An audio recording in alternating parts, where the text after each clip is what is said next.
वैष्णवी श्रूयते वा?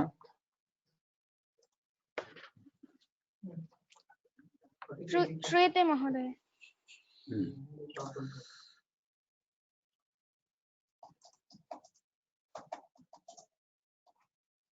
येनाक्षरसमाम्नायमधिगम्य महेश्वरात् कृत्स्नं व्याकरणं प्रोक्तं तस्मै पाणिनये नमः।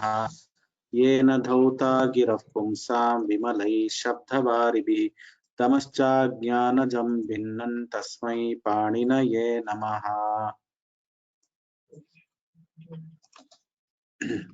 वाक्यकारं वररुचिं भाष्यकारं पतञ्जलिं पाणिनिं सूत्रकारं च प्रणतोऽस्मि मुनित्रयम्।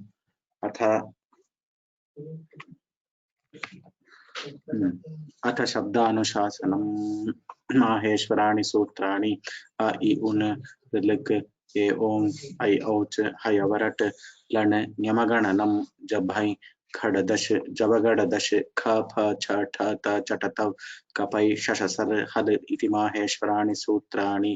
अथ अष्टाध्यायी सूत्रपाठः। पुनरावर्तनं कुर्मः। Those who want to have mock test etc, let us have some for 15 minutes. We'll have the test, then I have some announcements which I will tell at the end. People who want to practice, have a mock test etc, please raise your hands. Sham Subramanian. Ram sir, I wanted to give the mock test. Memorization test sir. Okay. अस्तु।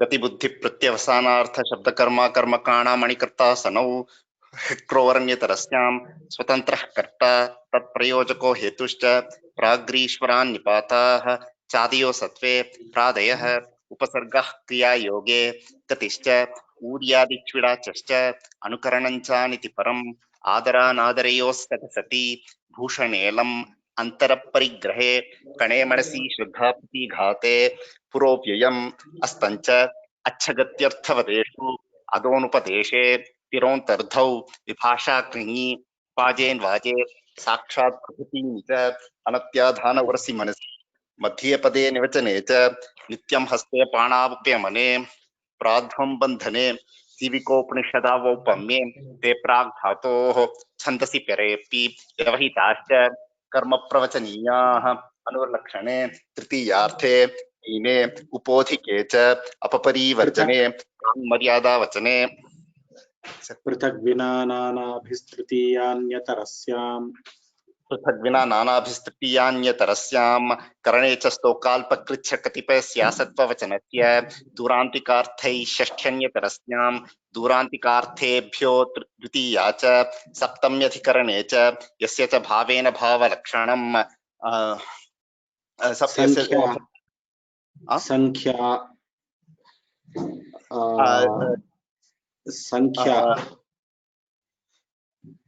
संख्या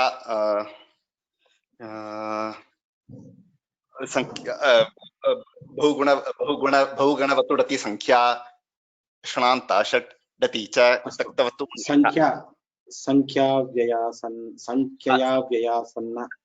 सन्ना दूराधिक संख्या संख्येये तिङ्नामान्यन्तराले तत्र तेनेदमिति स्वरूपे तेन सयेति तुल्ययोगे चार्थे द्वन्द्वः उपसर्जनं पूर्वं राजदन्तादिषु परं द्वन्द्वेति कोटायुवति स्तोक कतिपय गृष्टि धेनु वशावेहद बष्केणी प्रवक्तृ श्रोत्रियाध्यापक धूर्तैर्जातिः प्रशंसावचनैश्च अव्ययं विभक्ति समीप संवृद्धि वृद्ध्यर्था भावात्यया संप्रति शब्द प्रादुर्भाव पश्चात् यथानुपूर्व्य यौगपद्य सादृश्य संपत्ति साकल्यान्त वचनेषु यथा सादृश्ये विभाषा वृक्ष मृग विभाषा वृक्ष मृग तृण धान्य व्यंजन पशु शकुन्य अश्व वडव पूर्वापराधरोत्तराणाम् उत्तमम् उत्तमम् वेरी गुड सम्यक् अतीव सम्यक् अभ्यसितम् उच्चारणमपि सम्यक् अस्ति किञ्चित् speed you can reduce the speed slightly by 1 second okay तावदेव रामकृष्णन् श्रीनिवासन् नमस्ते महोदय सुदेव chanting okay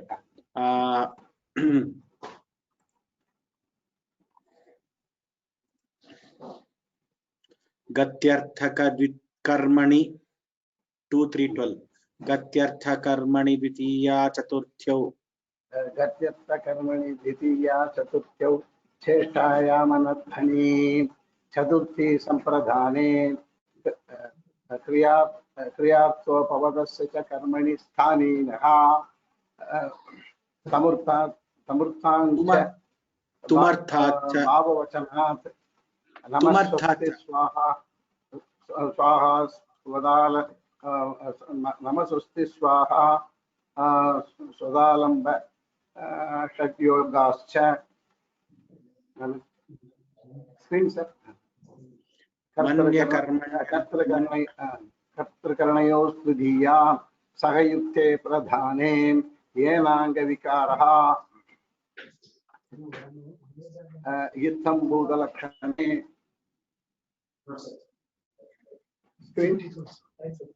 संयोन्यतरस्यां कर्मणि संयोन्यतरस्यां कर्मणि हेतौ अकर्तृऋणे पंचमी विभाषा गुणे स्त्रियाम् अन्यत् screen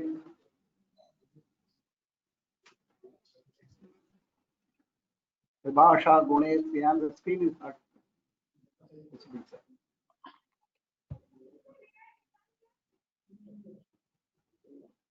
The screen is not I have done it sir there is a lag I think I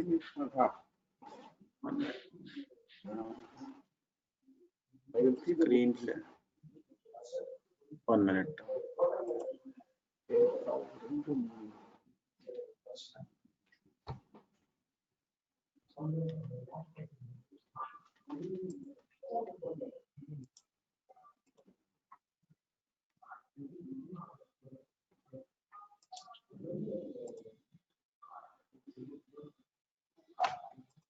षष्ठी हेतु प्रयोगे सर्वनामस्तृतीया च अपादाने पंचमी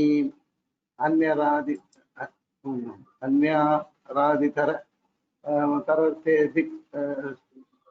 शब्दांशूतर पदाजा हि युक्ते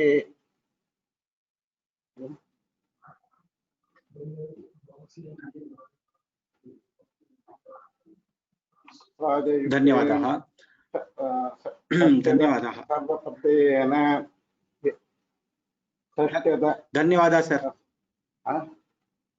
but the screen is not moving. धन्यवाद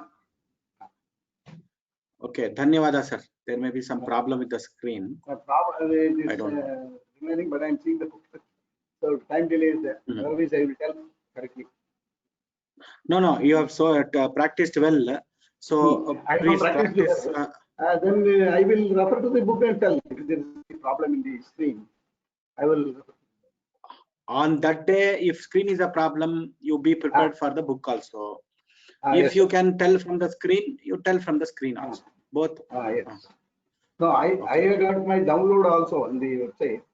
From the screen I have not made arrangement today, so no problem धन्यवाद thank you, sir. I have practiced well, sir. धन्यवाद Thank you. तर्जनी मक्वाना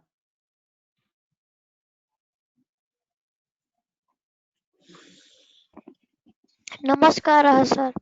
I will like to take mock test of first adhyaya.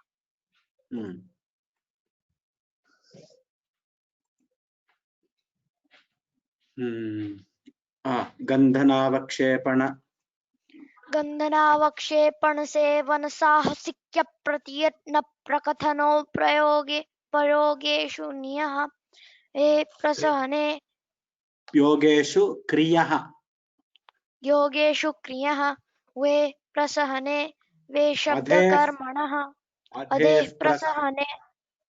अधेः प्रसहने वे शब्दकर्मणः अकर्मकाच्च सम्प्रतिभ्याम् उद्विभ्यां तपः आङ्गोयमहनः समोगं सम्माननोत्सञ्जना च सम्माननोत्सञ्जनाचार्यकरणज्ञानभृतिविगणनव्ययेषु नियः कर्तृस्थे च शरीरे कर्मणि वृत्तिसर्गतायनेषु क्रमः उपपराभ्याम् आङ्गोद्गमने वेः पादविहरणे प्रोपाभ्यां समर्थाभ्याम् पराजेरसोडः पराजेरसोढः वारणार्थानामीप्सितः अन्तर्धौर्येनादर्शनमिच्छति आख्यातोपयोगे जनिकर्तुः प्रकृतिः भुवः प्रभवः कर्मणायमभिप्रैति ससम्प्रदानम् रुच्यर्थानां प्रीयमाणः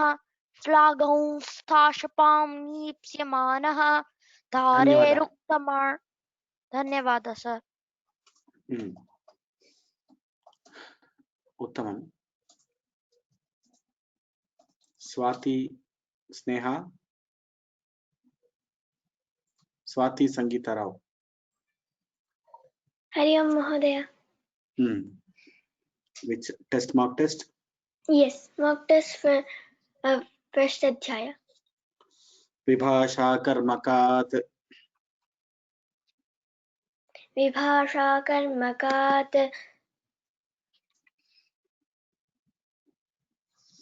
बुधयुध नशजनें बुधयुध नशजनें पृतृसृभ्योणेः निगरणचलनार्थेभ्यश्च अनारकर्मकात् चित्तवत्कर्तृकात् नपादं न्याङ्यमाङ्य सपरिमुहरुचिनृतिवदवसः वाक्यशः जुद्भ्यो लुङि वृद्भ्यस्य तनोः लुटि च क्लिपः नेरणौ यत्कर्मणौ चेत् सकर्ता नाध्याने भीष्म्योर्हेतुभये वृथिवञ्च्योः प्रलम्भने नियस्सम्माननशालिनी करणयोश्च मिथ्योपपदात्म्योऽभ्यासे स्वरितनितः कर्तृभिप्राये क्रियाफले अनत्याधान उरसि मनसि अग्रे मध्ये पदे निवचने च नित्यं हस्ते पाणावुपयमने नित्यं हस्ते पाणावुपयमने प्राग्वं बन्धने जीविकोपनिषदावौपम्ये ते प्राग्धातोः छन्दसि परेऽपि व्यवहिताश्च कर्मप्रवचनीयाः अनुर्लक्षणे। So your Sneha only, right? Yeah. Your pronunciation is very good, but your memory, please practice till you give the test. Just practice. Ask somebody to ask you, and if you and Kirtana are close to each other, she can ask you, you can ask her, and you can practice. Okay. Okay. Dhanyawadaha. Very good. Vasudha.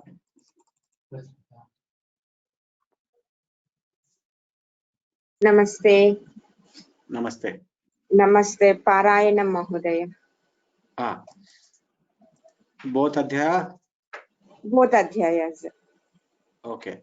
So 24. Sankhya Vyayasanna. And I will open my book 2 to 24. 1 second. 2 to 24. 2 to 24. Okay. Dvitiya Sritatita. Okay. द्वितीयाश्रितातीतपतितगतस्य प्राप्तापन्नैः क्ष्यं तेना खट्वा क्षेपे सामी कालाः अत्यन्तसंयोगे च तृतीया तत्कृतार्थेन गुणवचनेन पूर्वसदृशसमोनार्थकलह निपुणमिश्रश्लक्ष्णैः कर्तुकरणे कृता बहुलं कृत्यैरधिकार्थवचने अन्नेन व्यञ्जनं भक्ष्येण मिश्रीकरणं चतुर्थी तदार्थबलिहितसुखरक्षितैः पञ्चमी भयेन अपोतापोठमुक्तपतितापत्रस्तैरल्पशः स्तोकान्तिकदूरार्धकृश्चानिक्तेन सप्तमी शैण्डैः सिद्धशुष्कपक्वबन्धैः सप्तमी शौण्डैः सप्तमी शौण्डैः सिद्धशुष्कपक्वबन्धैश्च ध्वाङ्क्षेण क्षेपे कृत्यैर्ऋणे संज्ञायां धन्यवादः. So you are prepared well, but be confident when you are telling. That's all. धन्यवादः. धन्यवाद. Venkateshwaran Gopala. Yes, sir. Parayanam. Namaskaram, sir. Parayanam. You have already done Parayanam so many times, sir. Once more. Anyaraditaratte 2-3-29. Anyaraditaratte dikshabda. Sir, I will magnify. Anyaraditaratte dikshabda chottara padajahi yukte षष्ट्य सर्त प्रत्ययेन येनपा द्वितीया पृथक् विनानानाभिस् तृतीयान्यतरस्यां करणे च स्तोकाल्प कृच्र कतिपयस्या सत्ववचनस्य दूरान्तिकार्थै षष्ट्यन्यतरस्यां दूरान्तिकार्थेभ्यो द्वितीया च. धन्यवादः. Okay, thank you. The bigger sutras, I would request you to practice all the big sutras. Okay. Separately you practice. Okay. Then you will be confident. Dhanyawad. Okay. Akhila Bhagini. Namaste Mahodaya. Memorization, mark test स्वीकृतमिच्छामि. Both adhyayas? प्रथम अध्यायं मात्रम्. अस्तु.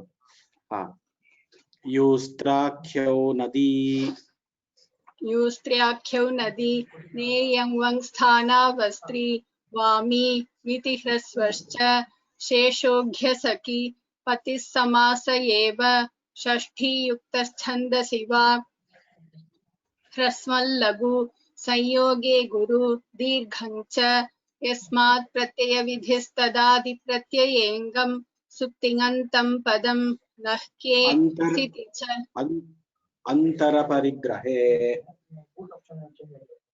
अंतरपरिग्रहे कणे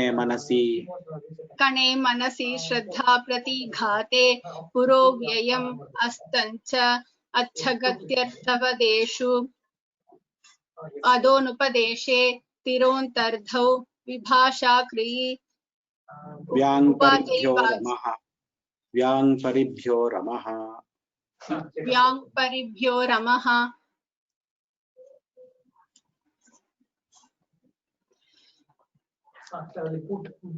उपाच व्याङ्परिभ्यो रमः उपाच विभाषा कर्मकात् नपाधम्य बुधयुधनश जने क्रुद्रुस्त्रुभ्यो नेहे निगरणचलनार्थेभ्यश्च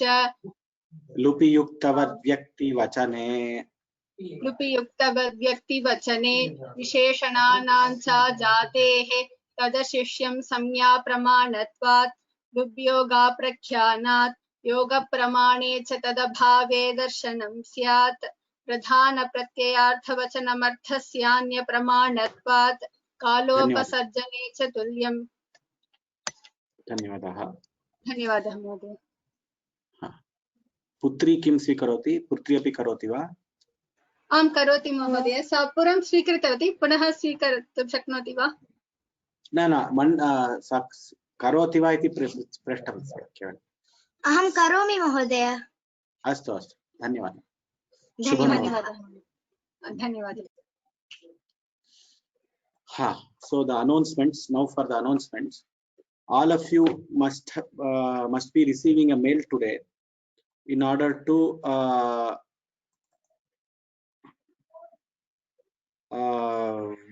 register for your exam.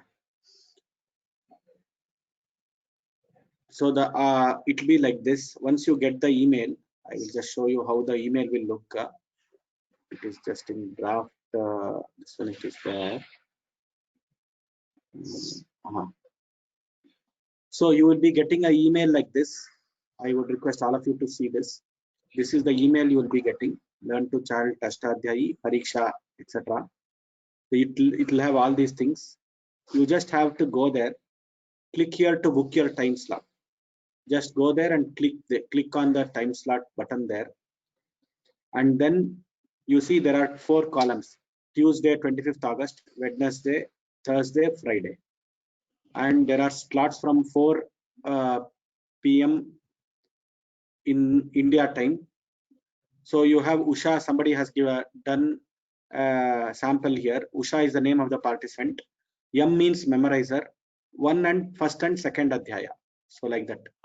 So if you click here, the comment will be there. Yam is equal to memorization. 1, 2 is the adhyaya number.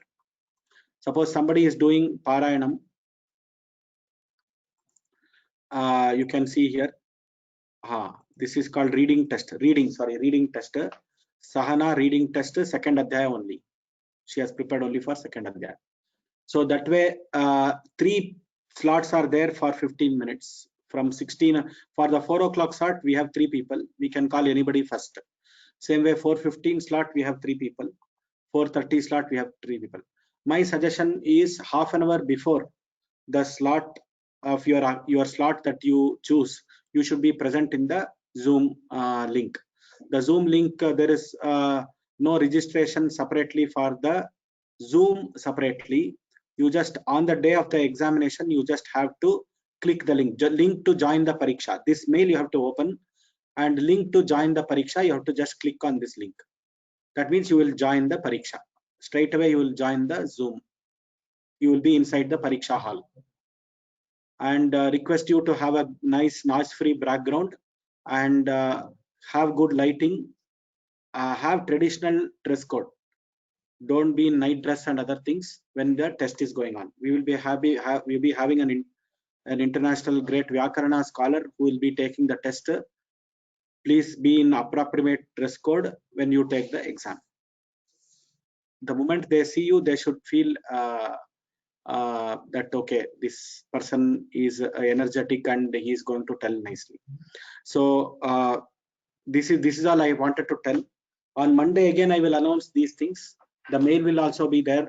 If you have any doubts, go through the mail. If you have any problems, reach out to us for booking the slots.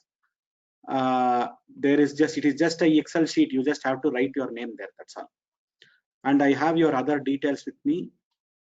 So I think even the people outside India can register. So people in India, you please choose the 4 to 5 slot. If that is a suggestion. 5 to 6 slots, 5 to 6 p.m. slot, you please leave it to people outside India, because they will, for them the morning would have started. So that is a simple request, but if you still want to take that slot only, you can take them. There are 4 days available anyway. Thank you very much for all the support. Looking forward for the exam. I have invited a great scholar, name I will not tell now. We will have an introduction of the scholar on that day. Maybe on Monday I will think I will ask my other people and I will introduce the scholar on Monday, if possible. Request all of you to tell your other friends also, and make sure you all attend Monday's class also, please don't miss. There may be some important things which I would have forgotten to tell. Maybe I will tell on that day. धन्यवादाः. राम राम. येनाक्षरसमां नायमधिगम्य महेश्वरात् कृष्णं व्याकरणं प्रोक्तं तस्मै पाणिनये नमः.